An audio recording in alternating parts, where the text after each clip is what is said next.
Hi, I'm Tom Kessler of Schering-Plough. I lead our global R&D team of scientists, all focused on finding new molecules and turning them into innovative medicines. We're excited to be sponsoring the Seed Salon because we believe these dialogues spark the thinking that can make great science happen.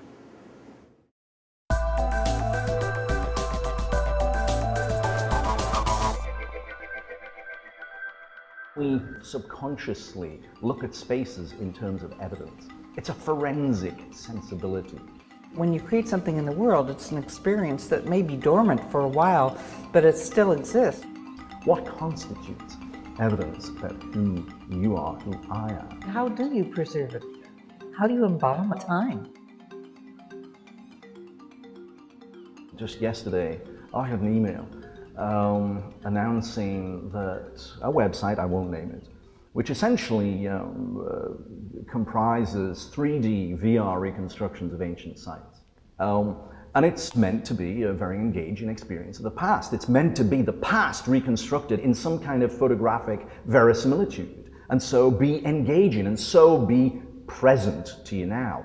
And I find them utterly, utterly empty and dead.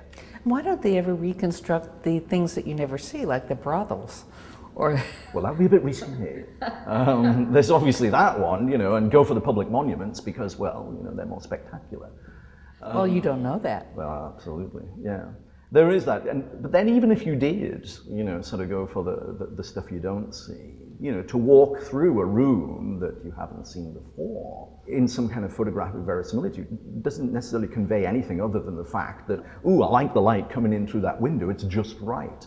Oh yeah, the marble on that wall there is spot on too. Yeah, that's the experience. The closer you get to what you think something was, the more of an illusion it becomes. Yes, I like that, absolutely. I've always found that hinge of, you know, empirical detail, the focus upon things and its relationship to authenticity has been, of course, a key component of your work. It's about the nature of evidence about the past, yes, but evidence about ourselves. What constitutes evidence about who you are, who I am? And it's always in the flaws. Yeah, you know, it's in the cracks in the wall, not the replication of it. Oh, I like that one. Yeah, that's true. I mean, that's where the truth is. Yeah. It's in the gaps. Yeah, the interstices. It's the dust, it's the stuff, you know, that gets overlooked. And to think that we should take evidence remains, and on the basis of that evidence, reconstruct what happened in the hands of autonomous agents, I think this is, you know, it's doomed to failure. Why? The question I always think of when you pose that question, I sort of think, okay, what's happening in this room here now?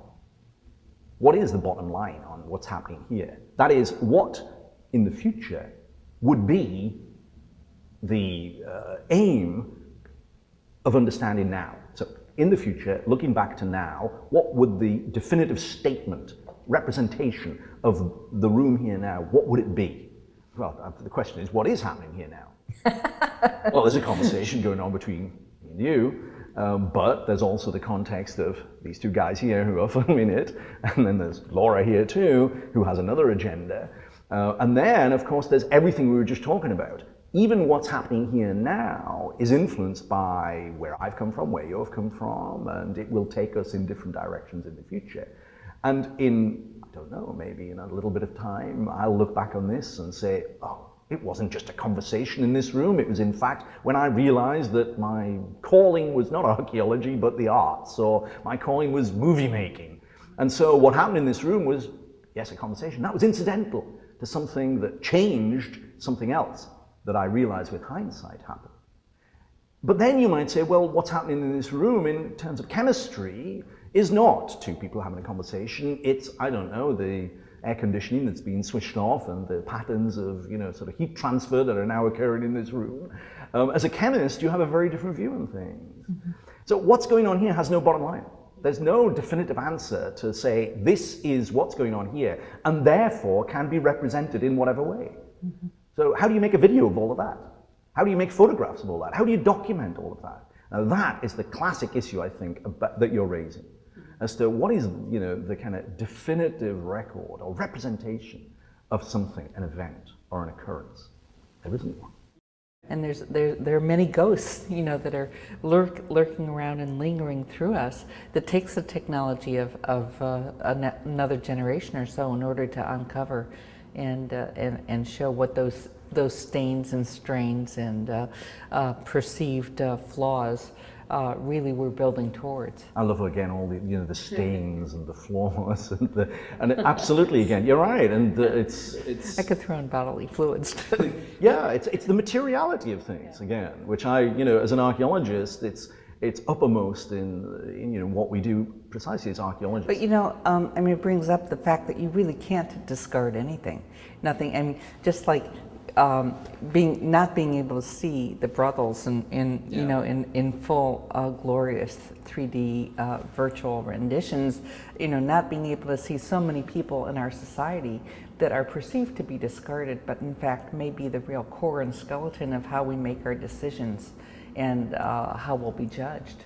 So it's only a matter of time, really, that allows those things that we, that a particular culture deems unworthy or deems discardable to surface and to change completely our political views of how we live and how we'll survive and how we'll sustain. I think what you're looking forward here, I think very appropriately, in terms of what I would call the politics of legacy, of dealing, it's visibility and invisibility. Presence. And presence, the politics of presence. What is made present and what is kept absent and invisible and all the rest. And the negotiation. Absolutely. It's never completely invisible because it could always be traced. Oh.